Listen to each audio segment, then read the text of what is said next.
Hello, my name is Marcus. I'm the compiler of a collection of therapy quotes entitled Psychoanalytic Self-Awareness Quotes. This is TQ 321. Therapy quote number 321. The unconscious is that mass of living psychological filaments where all our experience is stored. It is more than a storeroom, however, because it has a life of its own, a shadow life affecting us. We may deceive ourselves on the surface. We erect the barriers called defenses against conscious knowledge, forging pacts with the superego. In the unconscious, we experience the deep conflicts that we cannot face in our conscious lives. They make their way toward the light of awareness in distorted forms. We are startled and puzzled by the symptoms or groups of symptoms, the only evidence of unconscious conflicts that we usually see. Without some grasp of the reality of these unconscious processes and their role in our lives, we can only be astounded and bewildered by our troubles.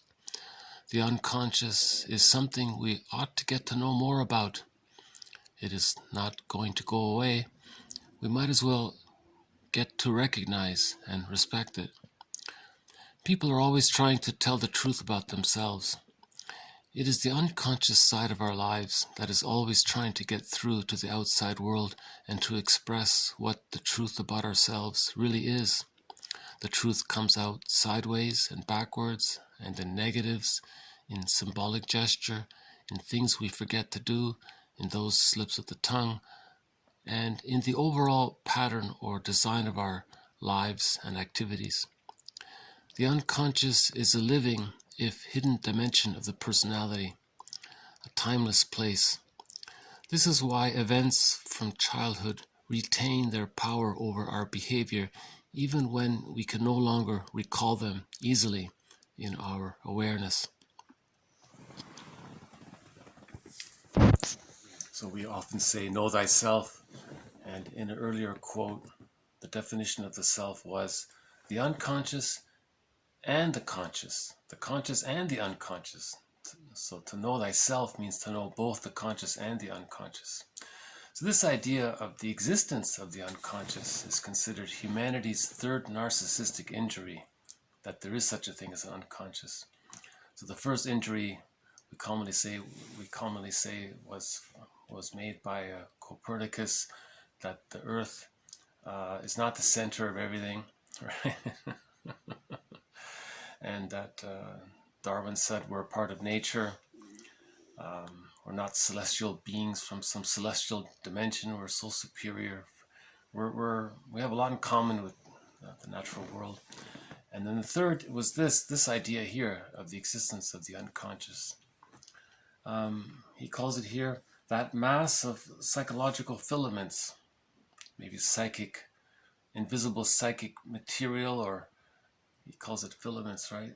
Sort of invisible psychic material. It's where our experience is stored. It's more than a storeroom, however, it has a life of its own, a shadow life. So we often say that the unconscious is dynamic. It's living. The memories are alive there. And it stores our memories, and including the relationship, the interactions the baby had with the mother. It's recorded in there, and it's still going on, right? But we're not aware of it because we use defense mechanisms. We have unconscious conflicts. So in an insecure attachment style, when a baby doesn't get a secure attachment style, like most quotes in this series refer to the insecure attachment style, right? And the main inner conflict connected to an insecure attachment style is the deep ambivalence towards the mother. Sometimes she was loving, sometimes she was rejecting. So there's that inner split, that inner ambivalence of love and hate. The hate comes from the times when the baby's needs weren't met. And by the age of 3, love and hate is supposed to come together to form a whole representation of the other, as well as an image of the self that's cohesive. But in developmental trauma, That's an insecure attachment style is a developmental trauma. And when there's trauma, there's the repetition compulsion going awry. And he said here it's a timeless place, so that's why it repeats and it repeats, and it's stuck in this timeless world. Repetition compulsion going awry. So the inner conflict of splitting, it shows itself outwardly in prejudice. There's an example of the splitting. To have such thoughts that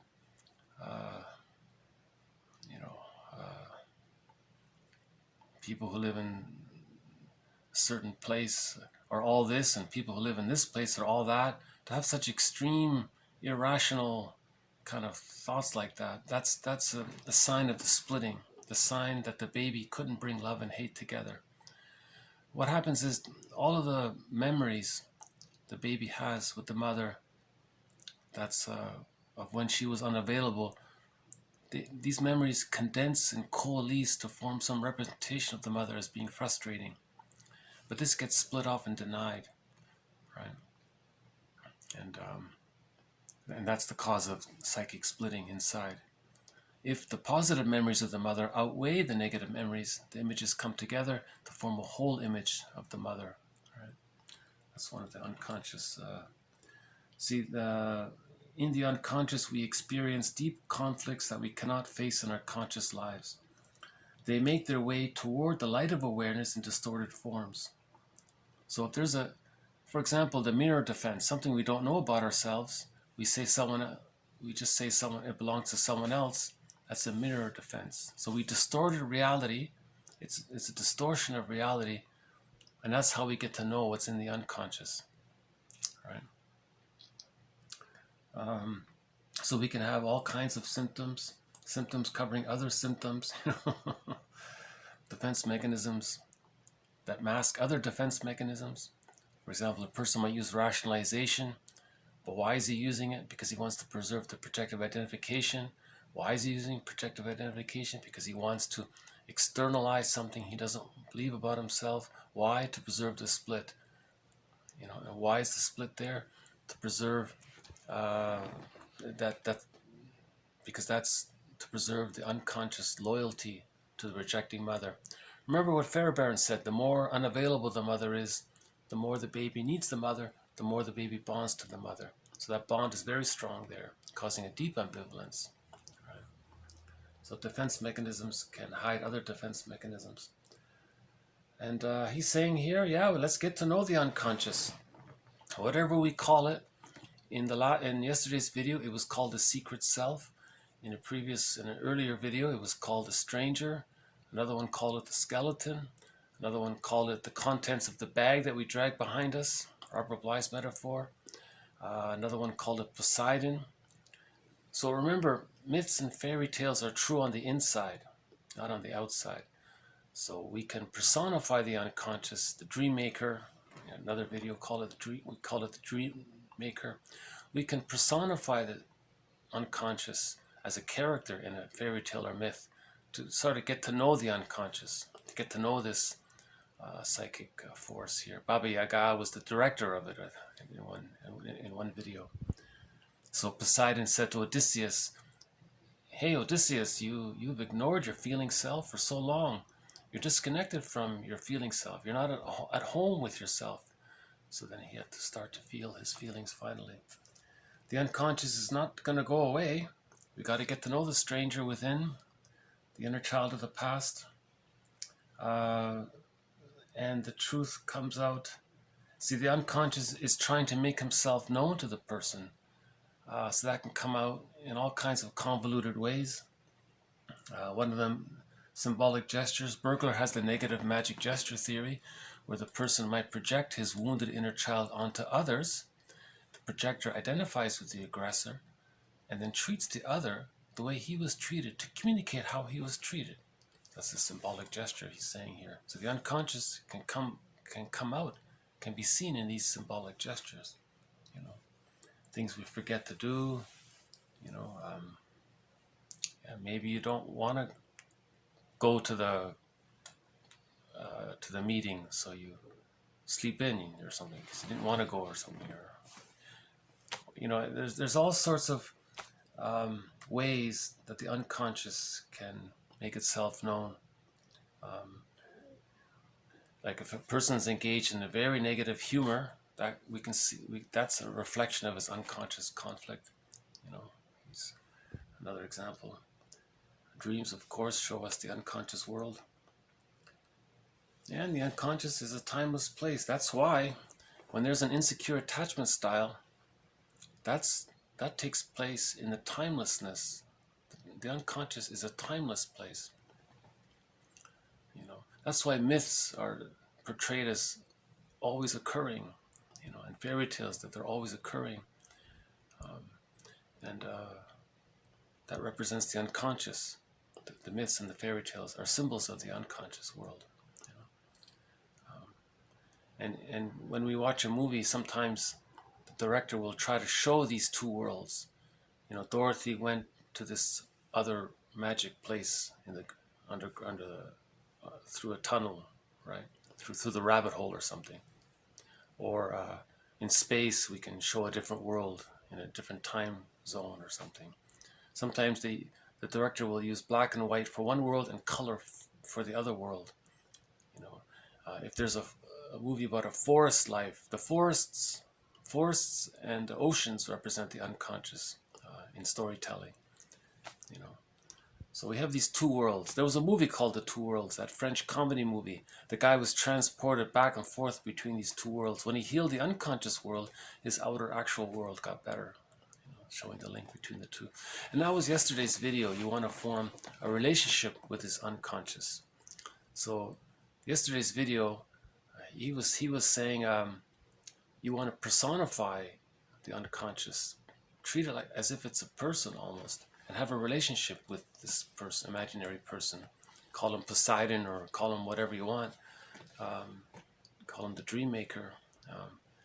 And that relationship, he was saying in yesterday's video, that's the healer. Just having this relationship, because you're witnessing and you're integrating lost aspects. Because we're trying to synthesize the parts of ourselves. We have soul fragmentation. There's soul fragmentation with an insecure attachment style. And unhappiness is a malady of the personal synthesis. So this inner work is meant to synthesize, to get what we should have got at the age of 3, whole object relations. Okay, so I'll just do a quick zip through here. The unconscious is that mass of living psychological filaments where all our experience is stored. It is more than a storeroom, however, because it has a life of its own, a dynamic, living shadow life affecting us. We may deceive ourselves on the surface. We erect barriers called defenses against conscious knowledge, forging pacts with the superego. Yeah, that one there, forging pacts with the superego. This is Burglar is good on this. He said that the superego, we can say, is the deep memory of the insecure attachment style. So how do we placate this memory? How do we placate the superego? Burglar says the person can do something dysfunctional and the superego will go along with it. That's a pact with the unconscious, right? Yeah, interesting, right? Okay, and in the unconscious we experience the deep conflicts that we cannot face in our conscious lives. They make their way toward the light of awareness in distorted forms. We are startled and puzzled by the, that phrase there, we're puzzled and startled. Startled, that reminds me of Bruce Springsteen. He said in the introduction to his song that he was startled to discover his parents' humanity.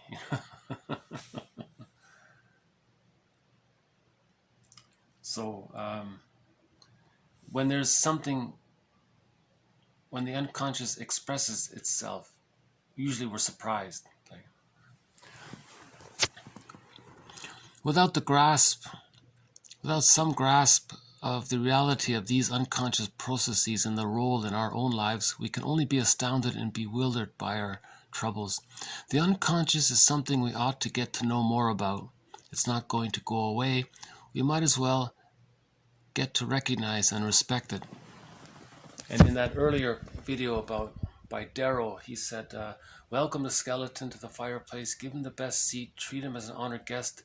He had a right to be. He's your friend. He's teaching you that you can heal, you know. So it's an honor, because we split off and disassociate and deny the skeleton for so long. Only at midlife, the skeleton's knocking on the door, so to speak, you know. So, and Karen Horney calls it the stranger within. Robert Bly calls it the one that walks with you, who's not like you, but he's you. You know, this is the shadow work, right? Getting to know what's in the bag that we put in as a child and getting the contents of the bag out to reintegrate. We're trying to synthesize and integrate the parts of ourselves back into ourselves. People are always trying to tell the truth about themselves.